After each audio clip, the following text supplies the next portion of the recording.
বন্ধুরা, একটা অনেক দুঃখের বিষয়, আমি 4000 দুটো টিকিট করেছি। কাউন্টারে গিয়ে আমি নিজে দুটো টিকিট করেছি এপ্রিলের 25 তারিখে। আর এসিতে দেখতে পাচ্ছ, এখানে এসিতে আমার বাথরুমে আমার বসে যেতে হচ্ছে এসিতে। আমার জন্য একটা সিট অবধি একটা হয়নি।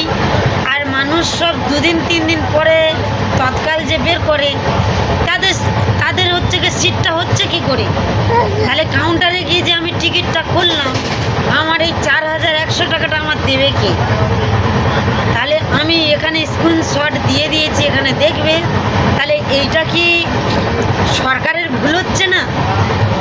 এইটা তোমাদের কীরকম মনে হয় তোমরা একবার আমাকে বলবে। এই অবস্থায় আমার দুটো বাচ্চা, আমরা টোটাল 4 জন এখানে রয়েছি।